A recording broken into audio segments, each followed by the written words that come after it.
And it really, really, really helped me. And I never thought to put myself in the perspective of an adult talking to myself in any of my emotions. It was like the craziest eye-opening experience. Damn, it still feels weird to get close to 30s. I'm 31.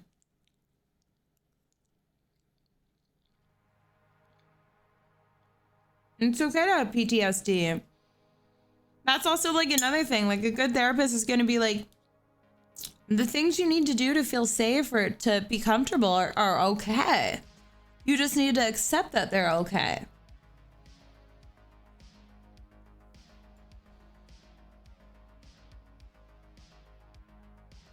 Do you disassociate or lose time? I've only disassociated and lost time of my life up until 18 and then again 21 to 22.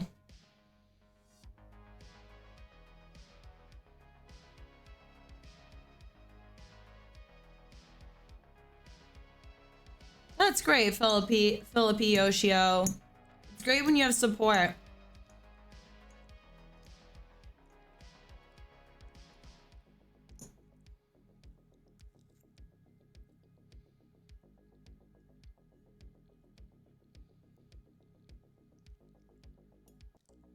I do have it for more than 20 years and I've learned to live with it. Yeah, but you don't need to learn to live with it. You need to praise it and love it. Because if you praise it and you love it, you can get past it. That's like what I'm learning. How did I know it was time to seek help? So before I broke my back, I was already on a healing journey. Hold on, let me just exit out of this game because there's no way I'm beating this. I'm probably gonna go to bed after this. 1 second so I can give you more attention. So when I broke my back, before I had broken my back, I don't even think I told my Discord this. Before I broke my back, probably about 6 months prior, I had tried to get off Adderall, and I had been on Adderall for about 9 years. And I was in an Airbnb with an ex-boyfriend, and I took a glass and I broke it and I tried to cut my wrist, and I was like, I'm done with it. I can't get off of this medication. I'm done. I'm in pain. And I also wanted like attention, right? 2 years prior to that, I got put in a mental institution because I had taken a bunch of sleeping pills, only 2 sleeping pills, but my girlfriend had locked me in a mental institution. So I used to say, oh, I'm just tired. And I never equated the sentence, I'm tired, to like, I want to die, because my mom used to say she was tired. So I didn't want to admit that that actually meant like, I want to kill myself. So I had that experience in the shower where I tried to cut myself when I was trying to get off Adderall. And I had a boyfriend with me at the time who just like called me crazy, gave me a bunch of Xanax, put me to sleep. And I had about 5 months of just like fighting my inner turmoil, my inner thoughts. So I started reading books on like how to get yourself right, how to have perspective, how to deal with trauma. The body keeps score and stuff like that. And then when I broke my back, I had already done about 7 or 8 months worth of actual healing myself through knowledge. When I broke my back, I had a lot of time to just be gentle with myself. And then not only that, but to be patient with myself. And patience can be a beautiful thing, but patience can also be a painful thing. Being patient with yourself sometimes is painful because the noise within your head gets so loud that it's exhausting, and being in so much pain while being so lazy and feeling useless just balled up so much so to where I actually seeked out to people around me and my doctor, and I was like, I'm gonna kill myself. I'm really close to attempting to kill myself, to multiple people in my life and my doctor. And they my doctor specifically put me on bupropion, which was an antidepressant. And that helped me tremendously. And I had, through my back injury, had gotten off of Adderall because I was in the hospital for so long. So that problem actually got solved through my back injury.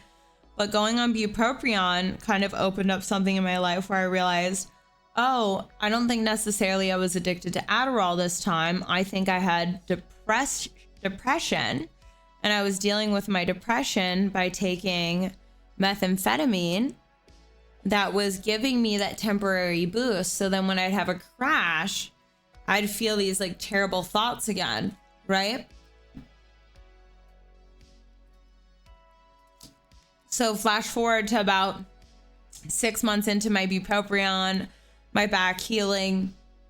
There's a lot of things I don't talk about online, but I just have a lot of pain. Like there's so much pain. Thank you for the hydrate, by the way, don't know.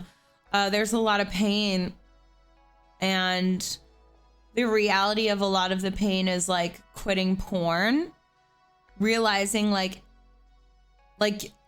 there's like a few things, like getting swatted brings up PTSD because it's extremely intense and frustrating to get swatted.